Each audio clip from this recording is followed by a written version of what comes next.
Okay, we are starting the Finance Committee meeting of September 17th. And the first thing on the agenda is the sales tax report, no? So we'll turn our attention to the sales tax report, and again, we have changed the format of what it was previously. So year-to-date percentage of the biennial budget received from sales tax is 88%, which is good. We're very pleased with that. When we compare actuals to actuals, there is growth. So we have about 8% growth in actual sales tax revenue being collected, and our budget is approximately 8.7% higher than what we budgeted. Actuals are actually 8.7% higher than what we budgeted. So two good fronts on the sales tax is that there was real growth and that the collections are higher than the budget.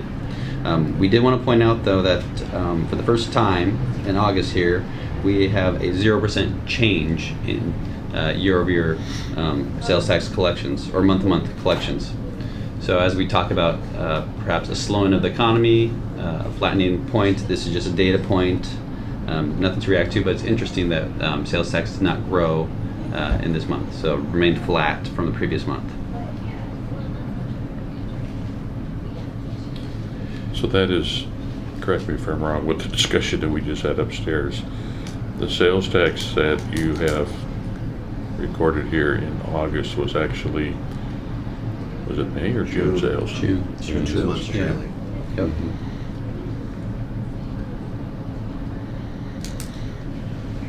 Okay. So again, nothing to get concerned about, but it is a point now to start watching as we move into budget season. Is this something we're going to observe? So moving on to the real estate excise tax collections. Again, we talked about this last time, but we are greater than our budgeted amount for the biennial period, which is great. We're very pleased about that. When we look at year-over-year growth, there was, again, the large anomaly, I guess, in 2017, which results in a year-over-year decline of actuals. So it shows up as if we are not collecting as much as we did in 2017. When we factor in the anomaly, Yeah. it kind of pencils out. It looks pretty good. We are still ahead of our budget projection, though. Well, didn't we also have that sale of the shopping center? Safeway Shopping Center and Arbor Terrace, Yeah. both last year. So still good news. I think one of them's the 111 and the other one's the 250 a month.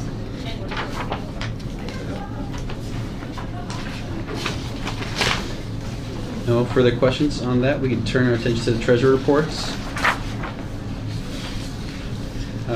Just like in our previous meetings, again, all our current fund balances are healthy.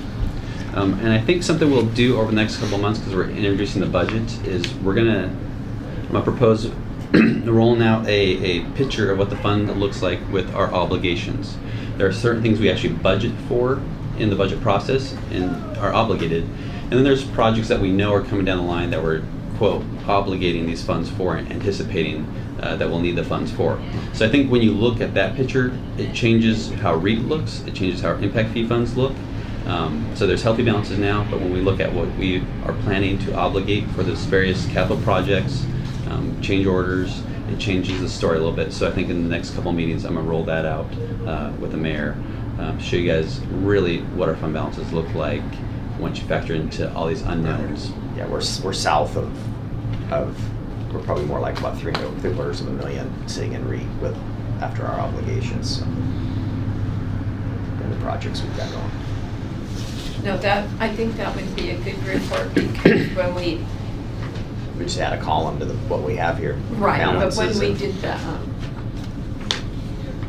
pedestrian, pocket, yeah, pedestrian path, yeah. the under that basically Right. $100,000, and you asked the question, can we cover it? Right. You know. So when you make that assumption, what date in the future do you think that carries us? Or is that like as of next June 30th? Like when do you think that the span of time for these funds to be actually, that are currently obligated Right. will be spent? Because we're doing the biennial budget, I'm anticipating it to be for the biennial period. So it's really taking a look at 2 more years. Yes. The whole Okay, budget so it'll be Up to 20, end of 20. Contracts we've awarded, or we know we've got the Pocket Park a $200,000 commitment because we've been Right, the but he's legislature's looking way money. beyond that. He's looking at, that's stuff that might Well, spend what he's this looking year. at is what we know now. Right. Yeah. But And as through we the move end of forward, 20 But only what we've approved. but it's just, that's what we know now, and Yeah. then if something comes up, we can look and see what's left that hasn't been obligated, and then once we Yeah. approve it, then he can update. I understand. I just wonder what Yeah. date, how far into the future Yeah, are yeah. these contracts? Yeah, and I think it'll be a lot From a clearer cash flow once perspective. we show you that, because you'll see the projects here is what we're anticipating for this project. This is kind of what we're, again, we've got these budget change orders, and this is where we're using that money from. So while the books show, yeah, we have 200,000, we really don't, because we're using it for these change orders. So you're looking at a commitment based on the approved budget, not I'm necessarily look- a signed contract. Yeah, I'm looking at the commitment based on Right. approved change orders and the budget. So Public Works have brought change orders, council has approved those, and they say, go find funds. And I say, okay, here's what I've identified. I haven't brought forward the budget amendment to, commit that in the budget process, but you guys have awarded the contract, so we're on the hook for the funds. I'm going to, quote, obligate this, Right. so it's not gonna show up here anymore. Now, it'll show up in our financial statements because it's not in the approved budget. So, I think it'll make more sense, it'll really clarify what project funding we have You left. you can do another PowerPoint when you. There will be another PowerPoint. All right. So, Any questions on the fund balances? okay, so we can move on to the Tremont construction project. The big spreadsheet here. Get our magnifying glasses out. I know this is a tough one. But year to date, we've spent $9.3 million, $9.13 million. Say one Yeah. thing. Sorry. And you guys are very much in the loop with all the change orders and the delays in the project over the last 2-3 weeks and where we anticipate going forward. And we do expect there to be a bump into 2019 as far as completing the project from what we originally envisioned. So again, we're continuing to monitor that, continuing to track that, continuing to be in compliance with our bond proceeds, spending those to meet our milestones, as SAO just mentioned that they're going to check on that, so we're continuing to do that. Anything else you'd like to add, Mayor? No, I went for a drive Saturday afternoon and went up the construction zone, and curbing is just about to the second roundabout. Oh, really? Yeah, they were back working hard last week, so there's a second lift inside the roundabout, and you can see where that rolled curb, and so it's, they're working hard out there. It's really, I just don't want to put dates out because it's just so weather dependent on what they're going to be able to do and when now. Losing those 19 days is not at an opportune time. So My one drives that frequently, almost daily. I'm shocked at the traffic flow improvements with the roundabout. Now, appreciate that not everybody is driving Tremont like it used to be, but still, the choke point is trying to make the intersection up at South Kitsap and Pottery. yeah, if we But can it's- get this winter, and I just don't want to even tell people that we could, if we sometime this winter got the second roundabout opened in the same fashion, just even one lane, it would be huge for traffic flow. Yeah. But we'll be in, like, there's no, so we thought we were going to be done in April or May. It's probably going to be more like June or July before we're cutting a ribbon. But I went out to McCormick Village Park before I left town. Janine and I went out, took pictures, and went out there. Wow, they're really. I for Thanksgiving we'll cut a ribbon there in the rain, I'm sure. But one bridge was on site. The second one was delivered last week. It's really coming and looks really nice. We're very pleased with that, and we suspended work down here. They're back working. You'll see a change order come back because we stopped them for 3 weeks. They're asking for 30 additional working days. Is there any concerns there with skateboards? I mean, you see that big sidewalk coming down onto that huge platform, kind of what we talked about downtown. You're The referring different to finishes, the Village Park. Well, what we did do is aggregate to make it not Really? Didn't look like it from the road. That sidewalk coming down to the main circle area with all the The benches sidewalk, around it? the circles are, I mean, all we can do is put signs, but, yeah. So it looks like a skateboarder's dream the way it is, right? Almost looks like a Definitely, skate park. definitely would have been with a smooth, and we in a bowl with a smooth finish on the. Anyway, I'm off topic, sorry. But they were It's a pouring. park. It was plumbed for the jets. They were gonna pour that concrete last week. I haven't been out this week to look at it, but I you know, Well 9, the McCormick Village Park, and the pedestrian path down here, you know, by January it'll be in the rearview mirror. And you know, this, Noah and I've been talking, Tremont is just this, there's just so much still unknown, and we've got to be so conservative in our budgeting. Yep. Because what I heard, as I shared with you guys, there's potentially a flattening in the economy.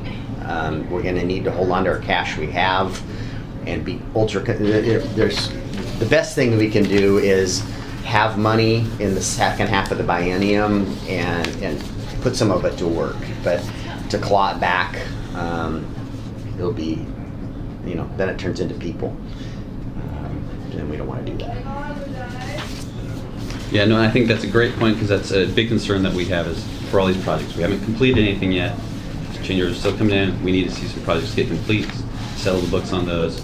And then in the Tremont spreadsheet, you can see this in the blue section over here on the far left. This is where you have the change order section. You can see the number of change orders that have been approved, and then the number of change orders that we're anticipating still to come. So when we talk about obligating funds that aren't in the budget, we are also looking at these and saying, okay, look, we anticipate our $160,000 of stormwater funds to be needed for this project. It's not budget approved yet, so it's not in the financials, it's not in the reports, but we're starting to obligate that to say, hey, we don't have this much in our fund balance in 2019. We're anticipating to not have that. We had one positive one. PSE got a credit, it looks like, for $22,000. So that whole debacle with those poles were gone to those houses, and that's all been solved. So.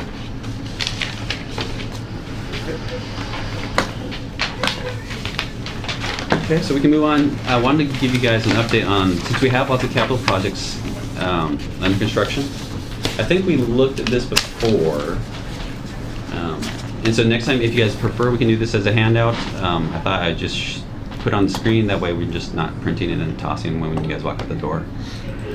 So I'm going to go through the 7 projects that we have currently underway, kind of what's going on. And Cindy, since I don't know if you're familiar with this, you might have not seen this yet. The way you read this is you have your project sources in the green up here, your project uses down below here. We have what was originally in the biennial budget. So originally we budgeted $1.6 million. In April, once we got the contract bids back, we came back and awarded the contract for $1.39 million. So that the project budget became $1.84 million. So we identified the funding of sources, the source of funding, and the expenses. And this third column is when we meet routinely with Public Works and talk about change orders, talk about things that's coming up, things that we didn't identify early on in the budget process to make our capital project budgeting get better. There's some expenses that were never originally programmed into the budget. So that'll be a change going forward, that we're going to identify these expenses upfront as a part of the project that get paid for the project, but they were originally rolled into this one lump sum number. So we're going to start breaking those out to be a little clear on where the funds are being spent. The other thing you'll notice up here is we have these flags, budget amendments required. It's looking to what my currently budgeted, what we're projecting the project to cost, and saying, look, it's going to be over our current budget. It's going to be over our current budget expenses and sources of funding. So these are issues we'll have to come back to with council, and so all we can do is identify the funding source, quote, what we're obligating. The other interesting thing that we've learned now, as we're moving into the 1920 budget and looking back at how the comp plans were originally adopted, this project was originally envisioned to be paid for 50% from operating revenue, which is Fund 401. Which project are we on? This is Well 9, yeah. Yeah. Okay. never well, mind. no. Let's get 50% was anticipated to be paid for from the operating fund, 401, and 50% from CFC revenue, our connection fee charges. So when we originally budgeted, we budgeted not a 50-50 relationship. And then when we corrected the budget, we did not budget a 50-50 relationship. Well, we've learned now, going back to the comp plans, going, well, shoot, this was originally meant to be this type of structure. We're going to have to correct that and pay these in the way it was originally envisioned, because it's per the comp plan. So source of funding will adjust to match the comp plan's intention. So we're spending the correct amount of dollars on each project in the manner it was originally envisioned. So again, that's something we're going to begin rolling forward in our 1920 budget. Make sure that our source of funding matches its original 401 intent. is operating. 401 is currently the water sewer operating. Operating. Right. And so you can see the big shift here is it's going to rely more on the operating fund to pay for this project. And we have those funds in the operating fund. Well, And now there's 4 million in there. I don't know Yeah. how it's obligated, but right. So this will be part of our conversation this afternoon and going into the operations. What's the impact as you're realigning the capital dollars, capital projects where they're supposed to be? So that's well 9. That's kind of where we're at. We're now anticipating it's going to cost $1.99 million. And again, these are the two funding sources we've identified to pay for it. So when it's going to have a hit on project operations. complete, It's going to have a hit on capital. before the, Sorry, when? Before the end of the year. Right. It's going very well.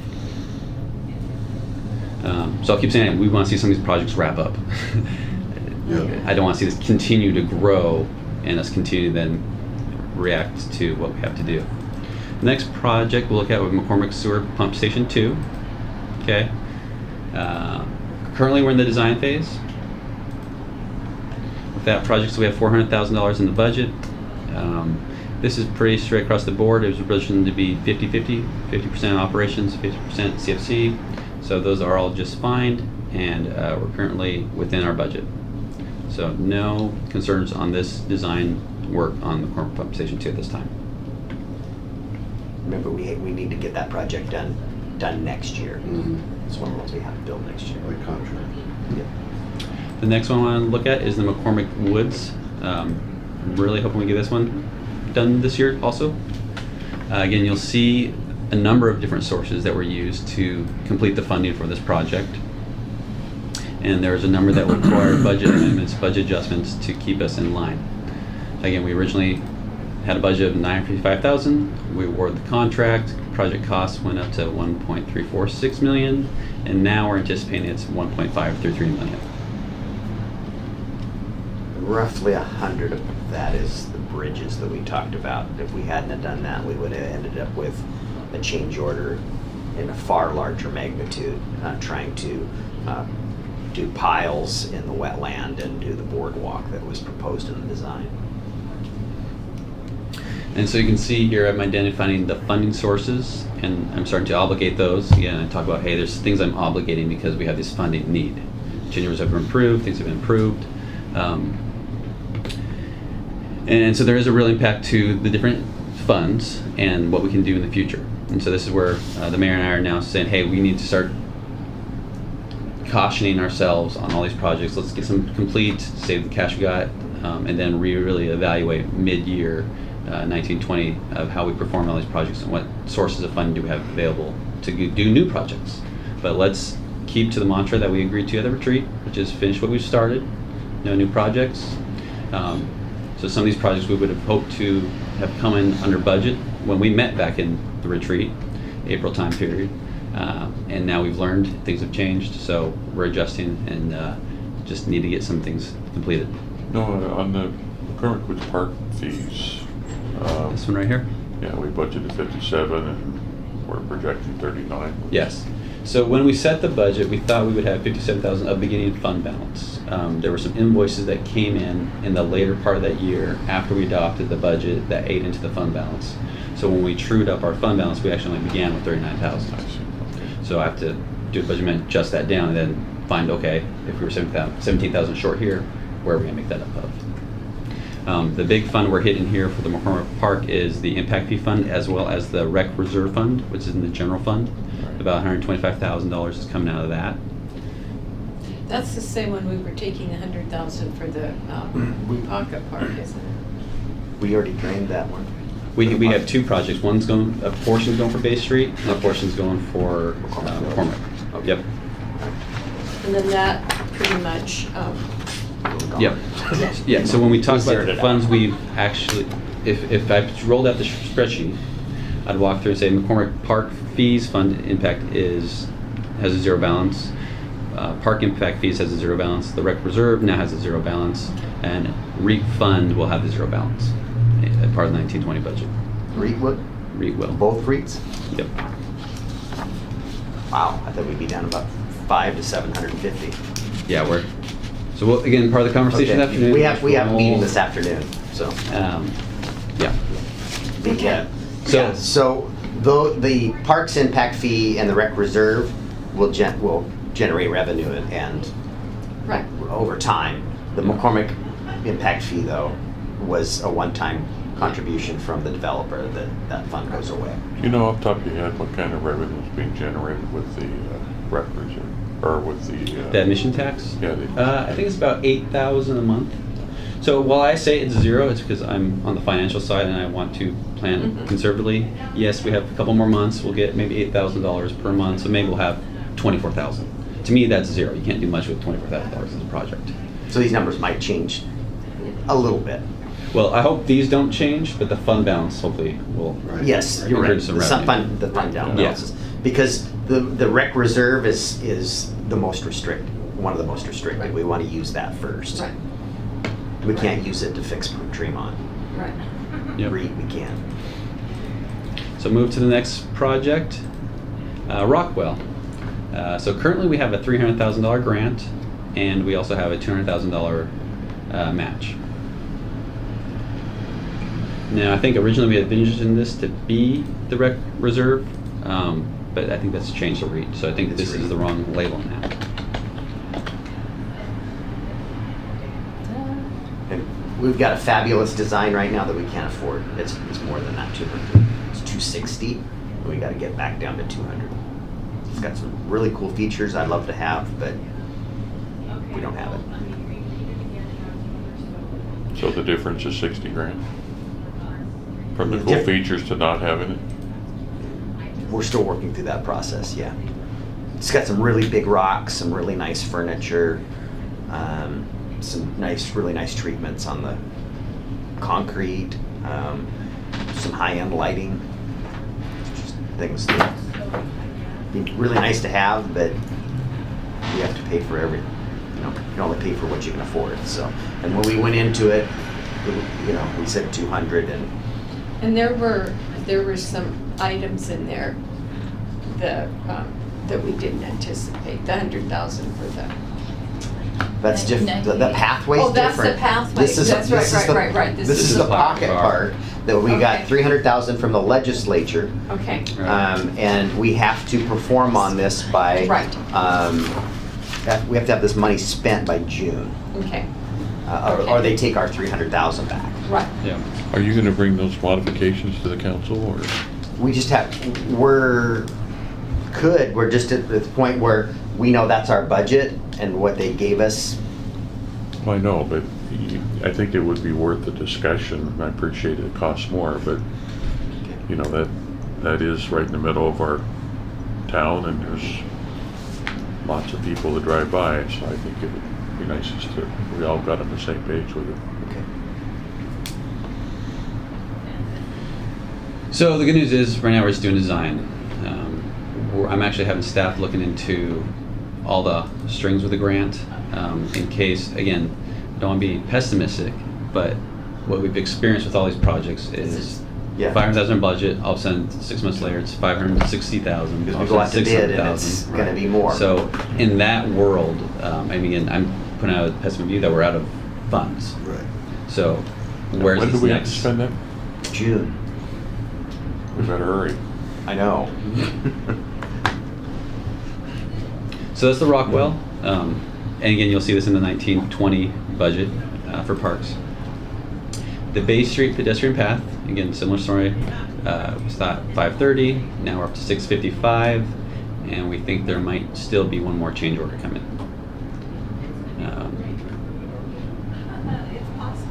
We've 10 to 30,000. It's the consulting firm that's doing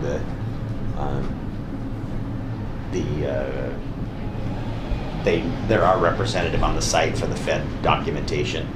Construction management. Yeah, thank you. They're saying they've ran out of money. We're raising our Is that eyebrows. Excel or? Excel Tech. Yep. Excel Tech. Yep. So to solve the funding gap, again, we're relying on the rec reserve, 78,000. So we have 125 in the other project, another 80 here. That again depletes the rec reserve, and now I'm relying on transportation impact fees. Again, wasn't anticipated, but that's the only source of funding I have left available to rely upon.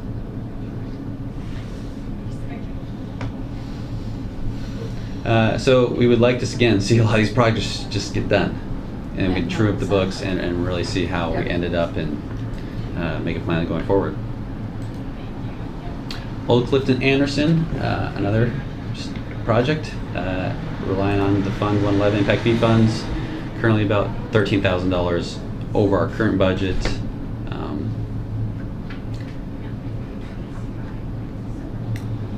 So again, you see this recurring theme, really digging We've got into a all grant of it. right now at TIB that we'll know something about in late October. We're asking for $1.7 million, which then will have our match. We shouldn't have to come up with more than a few $100,000, but based on the construction environment out there, you go out to bid, and we haven't seen a project yet come in under the engineer's estimate yet. Right. And the last one is Fremont Wine. We talked a little bit about that. This should show it just a little differently. Nothing that you guys aren't aware of. We still have a bunch of change orders out there pushing us above.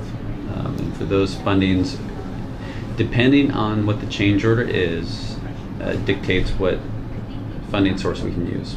So as it's a stormwater expense, it's going to the stormwater fund.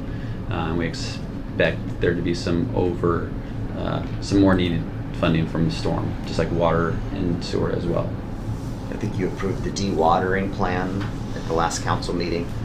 That's primarily stormwater, we hope.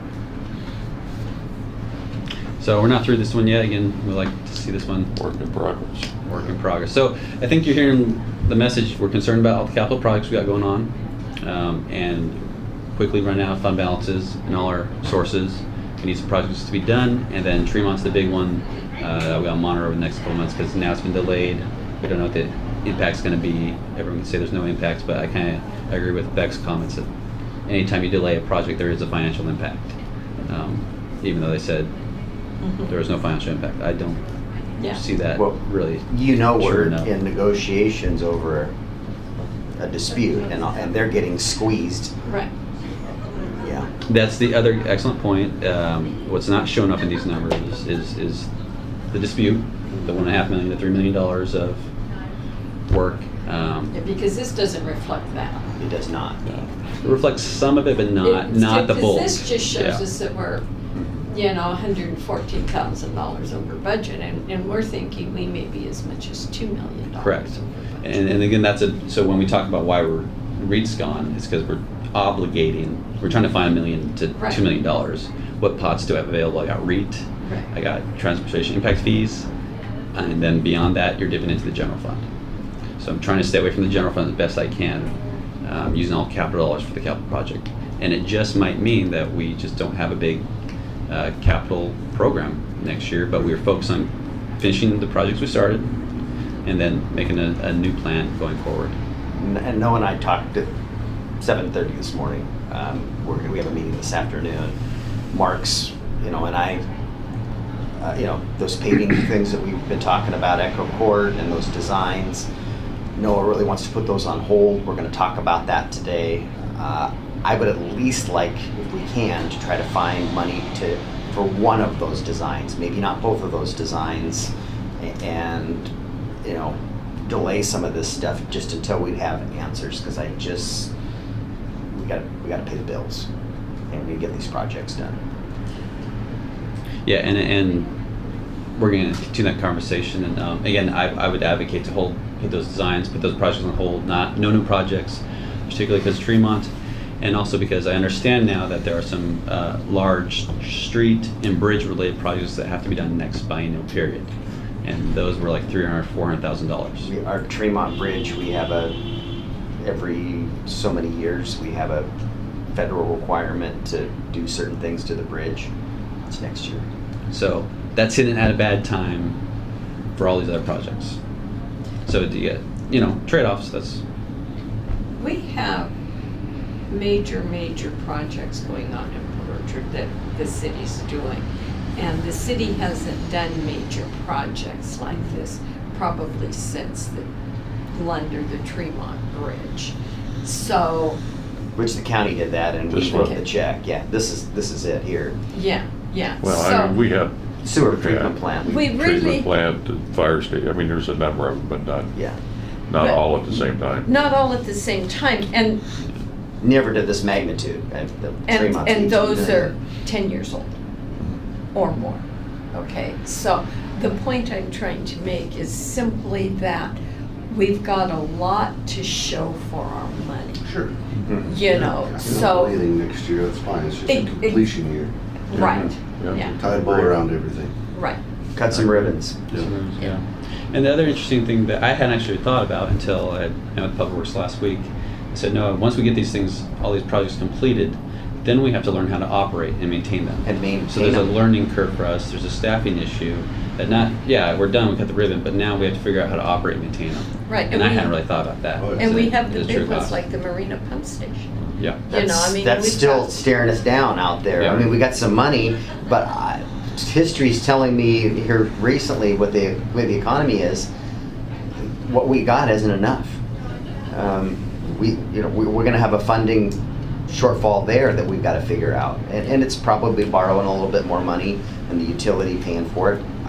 I hope we don't have to do that, but that's not something we can ignore down there. I'm very comfortable not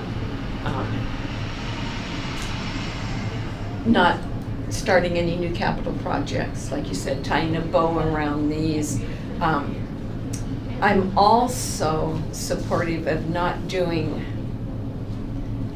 a lot of nickel and dime things because you can spend a lot of $100 and it doesn't seem like much, you know? But when you really needed the $1,000 and you've spent it on these other things, it didn't really get you that much. I have no problem putting a hold on. I think we're tapping the brakes. Yeah. That is what we're doing here. It's just. I think it makes sense, especially with what's being projected for our future. That's, Yeah. Which is really interesting that this is a whole different conversation than we had maybe, 8 months ago? Right. January, February? I mean, you just look at the time and all this stuff, well, okay. So, we're doing what we're supposed to do. The other thing that the mayor has brought to our attention earlier is we're getting some pressure from outside sources to increase Mhm. our financial support to other Right. projects. Yep. Or other organizations. Other organizations, that we right. partner in, and they're, we're working hard to keep those in the couple thousand here and a couple thousand there, but when there's a half a dozen of them, That's now right. it's $10,000 or, Right. there's your $100 expenditure. Yeah, See, that's what I'm talking Yeah. about. Yeah. Obviously, they're all feeling the squeeze already. They are. They're looking Yeah. for well, different sources of revenue. what's happening is, I think it's the Amazon effect. The county is, I don't know that you're seeing, are you seeing a flattening yet at transit? Okay, they are. Oh, yeah, they are. And actually a decline. And so that's what's really driving the county. They're looking at everything going, why are we paying a disproportionate amount? We're getting some of their sales tax revenue that was going to the big box stores in Silverdale. See, one of the Right, big there's differences, Silverdale's, though, yeah. between them and us, transit, is that we get revenue from the cities as well as the county, where they only get it from the Right, county. you're countywide. So if somebody doesn't go to JCPenney's and buys it, but buys it off of Amazon, we still get it. Yeah. I mean, for those people that live in the city that do that. So after that cherry subject of capital projects, I want to throw out the budget timeline, okay, to give you guys a preview of kind of where we're at. Again, we've seen that the mayor and I are going to meet today and work through the capital budget as well as the ER discussions. And everything we're doing on the capital side is consistent with what we talked about at the retreat. And it's going to have an impact on operations, so we're trying to get the capital piece accomplished first, and then it's going to roll into operations. Where we're at in September, we had the budget requests from department heads. We have received those. We're currently working on the capital, and then we'll try to target, our goal is by October 1st to have a preliminary budget of both operating and capital. Now, staff thinks that's ambitious, but I said, let's just try, see if we can do it. That's a couple weeks. It's like a week, yeah. Yeah, so I mean, we're from a timeline, we are on schedule, doing just fine. Expect to have a mid-October revenue report and property tax, sales tax, kind of what we're assuming for the budget going forward. And then we'll work towards the mayor's official message and budget in November, and we'll target those meetings as well. Are we gonna have the meeting where the department heads talk to the council members? We typically do, but we've got to schedule it after we Yeah. get the. And now, in the past, have you guys, has the finance committee had specific discussions on the budget prior to the full council? Is it, okay. Yeah.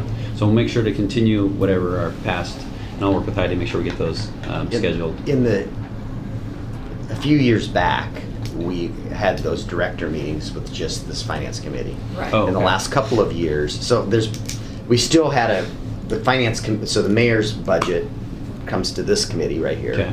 Okay. Then from there, we've taken it, in the last couple of years, the full council met with the directors. Actually, it was the finance committee, but any council members that wanted to attend, and we've had just virtually everybody show. Okay. Maybe one miss. So we public noticed those and then had those processes Okay. with virtually the full council. Yeah. Okay. So October, at the 3 meetings, I don't know how we're going to time out yet, but expect budget to come at least 2 of the meetings, maybe all 3. We'll see kind of how this evolves going forward. I want to keep you guys Right. involved. So, any questions on this calendar timelines? Okay. And then the last piece that you're going to see coming forward in October is we've done some good work on the ENRR as far as we've adopted the ordinances to establish the fund. We have adopted policies to manage the program. And I'm at the point now where I want to kind of walk through this, which will show the next steps. So I started off by saying, yes, we've adopted ordinance, established fund, check that box, that's completed. We've adopted policies, check that box, completed. The next step would be to adopt the budget amendments to move current cumulative equipment reserves to the ENR fund. So we're moving money from 303, 402, and 422 to 500. The next step after that will be the whole 2019 budget process, where we're going to be budgeting rental payments, and we call them rental payments because that's how it's set up. But it's That's part of the overall budget adoption. it's part of the overall budget adoption. That's correct. And then last is also part of the overall budget adoption is the capital purchases and replacement plan for the biennial period. So the last 2 bullets are really just part of the budget process for 1920. The third bullet's the only other additional action I'd like to see happen before we take the official budget proposal. So what that looks like is currently in Fund 303, which is our governmental cumulative reserves, where we have placed money in there over the years for police, community development, public works, IT, and streets. We have a balance of $466,000. Our water sewer fund, 402, we have a balance of $322,000. And our storm drainage fund, we have $220,000. So the proposal is to bring forward an ordinance to move those funds into Fund ENR while still tracking in the ENR fund where those original funds originated. So if the police had, say, $100,000 in Fund 303, when they get to Fund 500, they still have that same $100,000. Okay, it's going to carry forward with them. Are some of the police dollars, though, restricted? So we buy some of their vehicles with various special funds. Well, for this fund, this is a capital equipment replacement fund or cumulative reserve fund. So the monies, once they're in there, aren't restricted. I mean, they're restricted for capital purchases, but this is a capital fund. I think what you're thinking of, Rob, is we make payments to the cumulative reserve or buy some of our vehicles using our 103 fund, our criminal justice revenues. Yes.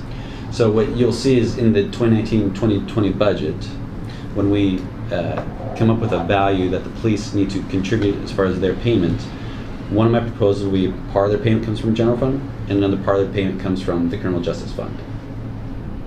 So I think that's where you'll see that contribution be made from To pay the 500 fund. to meet their The rental Yeah, to meet obligations. their rental obligations. Okay. This is simply just closing these three funds. Also, that's another key, is we're going to close these three funds because they're no longer necessary. To be clear, they're all in the 500, clearly delineated what they're for, and these dollars are going to be earmarked for replacement, not rental payments. Good color Yeah. choices. That's Rebecca. Is it possible to get any money out of the SIU fund? There's not much in there. Isn't it? But No. that's a source we've used in the past too for cars, I think. For a particular office, There's more. Really limited Yeah. on the SIU. Yeah, there's not a whole lot of balance in there, but Yeah. I guess if the criminal justice fund, to me, appears to be the fund that really we could really target to help us offset against the need from the general fund. we've also pointed to our marijuana revenue too. Even though it's general fund, we've pointed to that and said, we bought a police car with that. You know, which is semantics because it's general fund dollars, but Right. if it's similar to the dollar amount we're taking from the general fund Sure. to buy the police cars, it's always a nice story to tell it that way. We got this much in marijuana revenue and we put it into police vehicles. Yeah, that's fair. So where we're currently at, we kind of looked at the 2019 budget, and this is where we think. Our capital purchases, again, according to all the depreciated vehicles, is a spending of $1.7 million. The bulk planned for 19, and then a smaller portion in 2020. Now, the payments for replacement, payments for operations, and payments for maintenance, those are the three categories that I call rental payments. Payments for replacement are those cash contributions to be reserved in the fund to replace the vehicle in the future. Payments for operations is just that. It's payments going for fuel, payments going for insurance, and the payments for maintenance is for salaries and supplies. This is the forecast that we've estimated. Those two costs, roughly $300,000 for operations and roughly $350,000 for salaries and supplies. Again, the big dollars are on the replacement side. Those are just large, just because we haven't tied our depreciation to our cash replacements ever. And you'll notice that it's really a one-time impact in the current plan. $2.2 million, 2020. Thereafter, you're at about $280,000 to $300,000 per year for replacement value. It's that one-time cash outlay. If we're truly struggling with cash, is this someplace where we could short this? And I know that the long-term effect of that isn't good, but No, I think that's okay, because again, when I brought this to council, I said, hey, this is a program. Give us the flexibility to manage this, not to be so stringent that we can't manage it. So we'll come up with solutions to address cash concerns. Maybe some of that's financing, some of that's changing or delaying some of the replacement. Let us manage the program to make it work for the city. I'm just showing you this, hey, raw numbers. If we had the cash, one shot, this is what it would look like. And I'm just curious more than anything, mainly because our cost of our fuel is such a huge percentage of our budget. Yeah. What do you budget for, or what do you plan to spend on fuel? Do you have any idea? I do have the breakdown. I don't have it right here. Okay. I do have the breakdown though. But Is we it a use, large percentage, noticeable, or? Yeah, it's a large percentage. I mean, 150,000 a year between. I don't know what I think it's like et cetera. 100,000. Yeah. Is that right? I think it's about 100,000. And I guess the only positive is that that is fuel that we normally budget out of the general fund that will now budget out of this.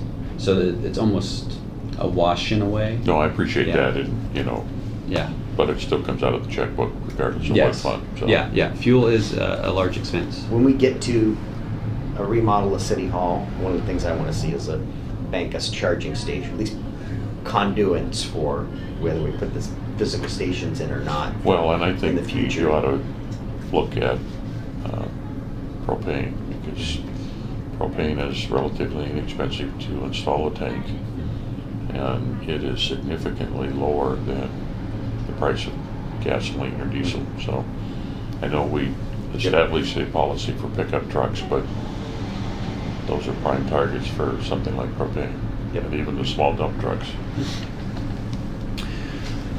So I wanted to focus on the replacement total. So the total $2.5 million, again, once we bring forward this ordinance to move $1 million, that leaves us the remaining balance to backfill. With governmental being responsible for the 1.8, water, an additional $94,000, sewer $390, and storm $260. Now that breakdown between water and sewer is based on, It's supposed to be based on the makeup of the fleet. okay, After we've moved the cumulative reserve dollars in there, and we're working on what is the best methodology to do that. Is it a 50-50 split, or is the fleet makeup significantly different? yeah, that was mainly because we need to justify why we're Yes. taking the money. Yeah. I'm Yeah. slow. I'm trying to catch up with you. This 2,500,000. This is the balance we would like the fund to have for our replacements. This 2.5 is the budgeted amount for 19 and 20 to make the full, amount. Replacements. In total, so if we looked at the value of the fleet, it's roughly $5 million. Of that, we have $1 million. We have some assets in the fleet. But when we looked at what we should have in cash, so what we should have in cash versus the assets themselves, it was roughly we'll call it $3.5 million. Of the 3.5 we should have in cash, we already have $1 million. So now we're down to 2.5 million of cash we need to, quote, replace that depreciation value.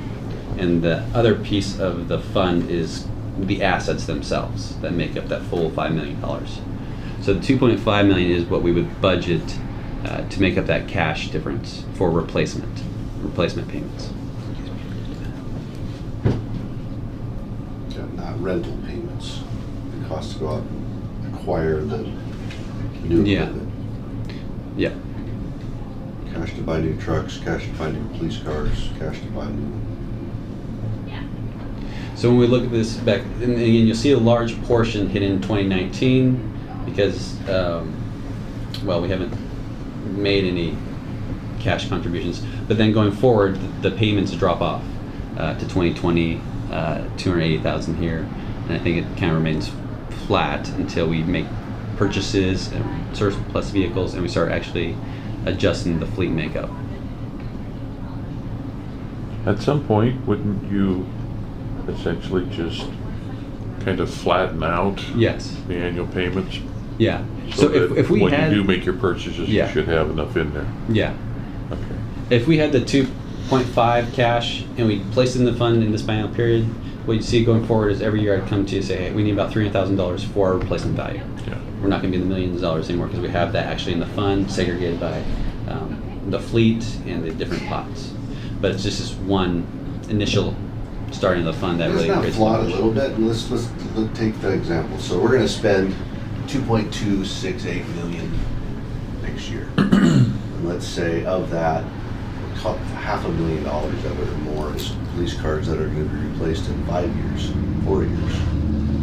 You know, does that 282 ongoing, if we think that's gonna flatline, you know, is there gonna be enough funds in there to, you know, if we're buying all this equipment now, wouldn't it likely follow a similar depreciation cycle, and every 6 to 8 years we'd have this big balloon again? Well, that's See, where what theory, I- that flat amount would build that Yeah. up to when you make that What- purchase. Yeah, you've but got enough in there. 282 times 10 would only be $2.8 million. I don't know if that's the right number. Right.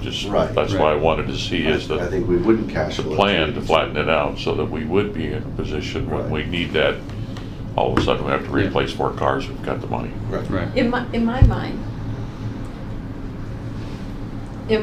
the the initial period of setting this fund up, you pay double. Okay, you write the check, So we haven't funded our depreciation to this point.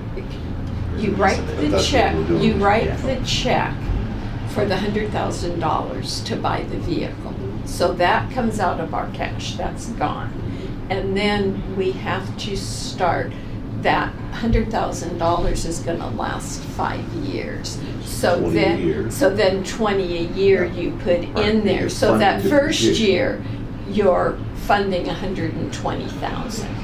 I mean, that's what comes out of our cash, or comes out of our expense category.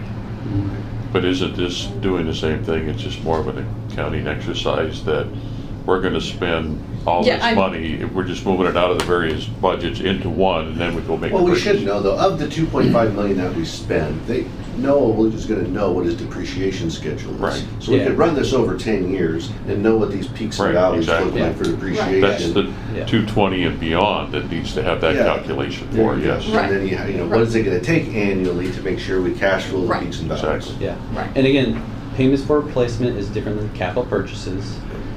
Trying to be very clear, and with staff, trying to be very clear about the language we're using, because what we're programming in to actually acquire vehicles is the $1.7 million. Right. Right, So we're that's gonna meet with the department heads and That's say, your hey, 100,000. That's here's the right. list. It's $1.7 million of purchases that we should be making. Now, once we meet with the department heads, again, that's where I look for the flexibility to manage a program is, what's the vehicle? Does it need to be replaced? Does it need to be replaced? What's it used for? If it's just a clunker sitting in the corner that you guys have no need for it, why is it on my replacement plan? Let's surplus it. Is there, so that's the management side. So while I'm putting up numbers to show you what it's supposed to look like, when we meet, here, let's go through a couple more, because I think it'll give you a better idea. Here's the current list. Here's the $1.7 million. So you can see general fund, we got, where's my mouse? It's like oh yeah, there it is. You got 2 cars for Public Works and a truck. For the street, here, I wish I had read the pointer. You got 5 police cars. Yeah, so you got the general fund, you got Public Works trucks, and again, I want to make sure that you guys saw this, so you can see how old the fleet is here. Right. We got Public Works truck, and this is a large expense, $150,000, big backhoe thing. We have street fund here now, Public Works trucks that they're supposed to be purchasing, and this is what we're estimating they're going to be able to purchase it at. So again, is that really going to work out? We've identified 401 water, and 401 sewer. Again, because the council wants us to split 401 into water sewer, and again, in the future, this will become a 411, and this will be a 431, complete separation. But we haven't done that in this presentation, but we will in the next.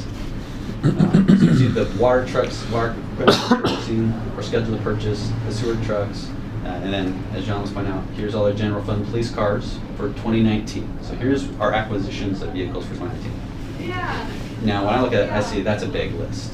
I know that's a big list for Not our happening. Well, so Rob and I know that the actual cash impact to the About a city third of in that. 2019 probably won't So we're be the going whole this amount. way.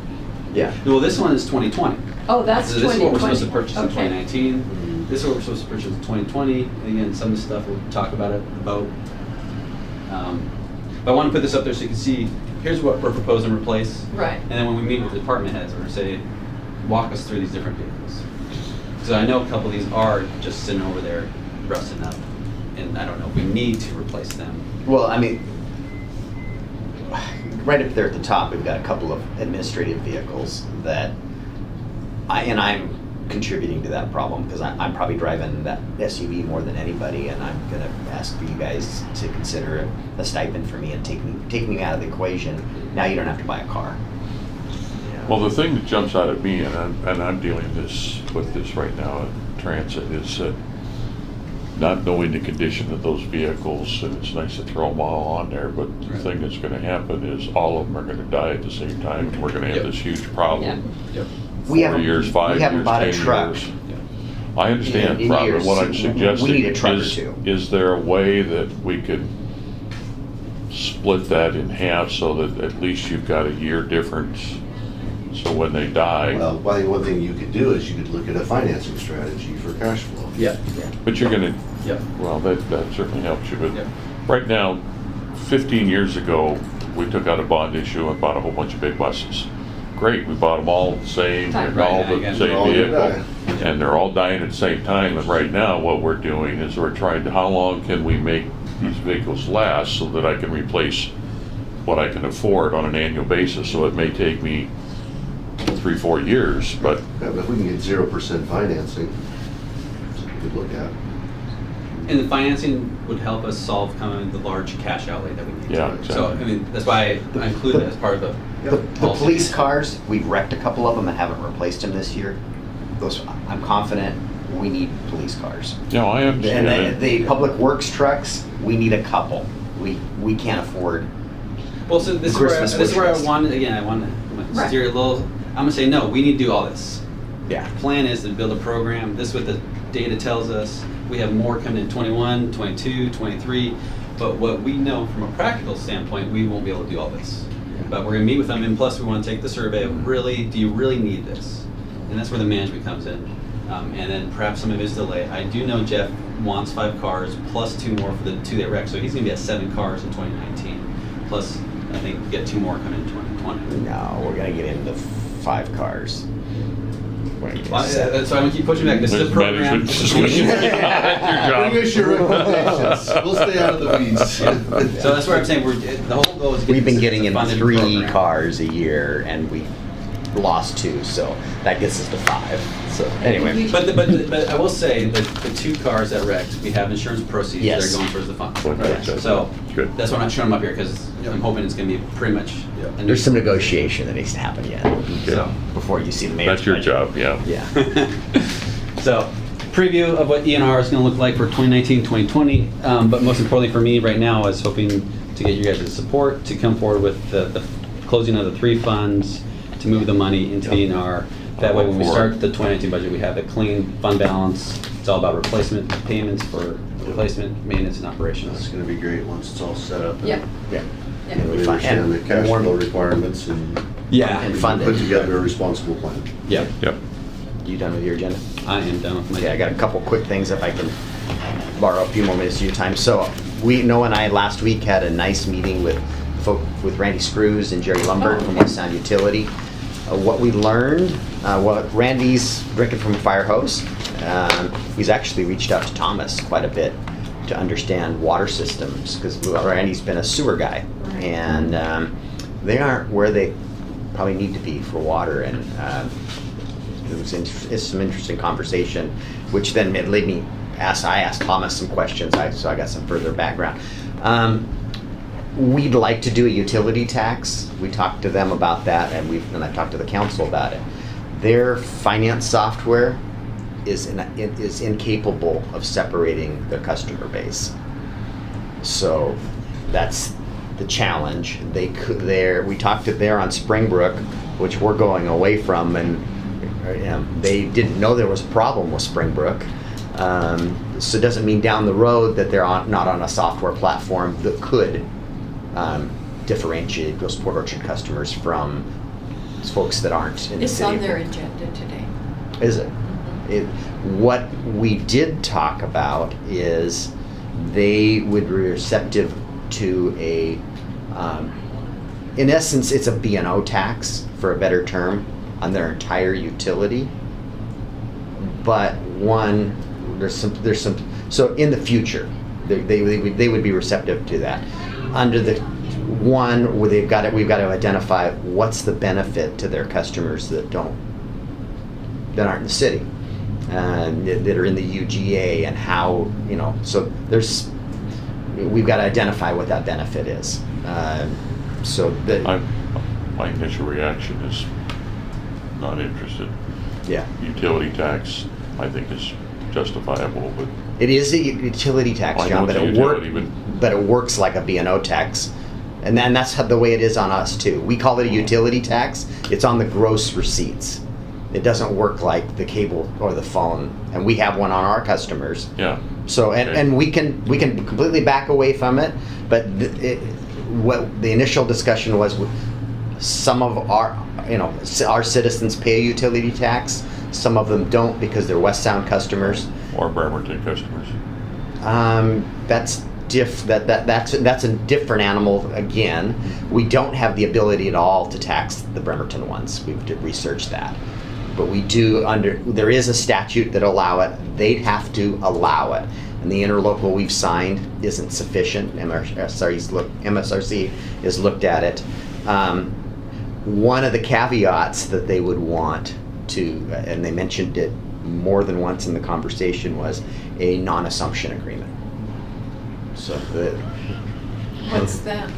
we have it at some State point. law is such that when we annex a certain percentage of 60. their district, We assume- they automatically just get absorbed into the city. Oh, we don't want to assign that we wouldn't do that. Long term, and that's what I said, long term, it's in the best interest. Less government is always better. Right. Short term, there's not a problem. We're a long we way, could, 60%. we couldn't do it if we want. Right. If I went across the hall, they all get bright-eyed and, we'd love to have all their stuff, but If we were to annex the entire UGA, we would probably be at that Yes. 60% I plus. think we would be. So the whole concept of the UGA is Yeah, cities should be annexing. That's what they're. I don't afraid think of. it would hurt us to have something like that with a sunset clause on it. But anyway, that was the basic. It was just Noah and I having lunch with them, talked about city issues, and we're trying to. The relationship got broken with the prior manager, and we're working hard to repair that relationship, and it was a good first step. Yeah, it was really a great meeting as far as just kind of that niceties, great to meet you, how can we work together. We talked about the utility tax. They were receptive to it. They just wanted to be able to, they have a challenge with their software that they can't produce information that would make that go forward easily. And he gave us like a 6-month timeline. You have to take a staff to do it. And we understand that because we are on the Springbrook software. So it was a very fair and open conversation in that sense that, yeah, I understand your challenges because we Right. have the same challenges. So I get when you tell me that that's a real number and you really don't know what that value could be. So that was a good moment to bond with them a little bit. But they were receptive to it, and then they had some other concerns, and they wanted to be able to continue to improve our partnerships. So I thought it was a really good meeting. So if that's on their agenda, it's because we met with them and made them aware of all the Yeah, problems. I sent Mark an email and I said, what's this on their agenda? Yeah, it came from our meeting. Yeah. So had a meeting with our chief, the county, the sheriff, and it was funny. It wasn't no commissioners came about co-locating. It was very telling that the county administrator and the commissioners weren't at the meeting. They have scope creep on their project up there. It's estimated at about $150 million right now. They have $50 million that they can afford. So they're looking at the next alternative, which is a much more phased approach. So there's more to come. If everybody in the room thinks if we can find a way to make it work, to co-locate our police department in a joint building. There's just so many redundancies in that from evidence processing to a reception area to a lineup room to conference rooms that and it solves but realistically it's 10 years or more down the road. But if we can come to an agreement and work towards that path, there's going to be a new sheriff after Gary. We're going to hire a new chief. If that's what we're going to do and it's already decided when they come into office, it makes that process that much easier. And I think it's probably one of the best if it's a fair deal, and that we don't know that yet, and it's too soon to know. Well, that's what I was just going to say. As far as I'm concerned right now, if we're talking 10 years out, Yeah. what we need to do is continue to investigate the feasibility of, because And that's where we're at. it's too early to sign the dotted line of, well, this is your share of the building.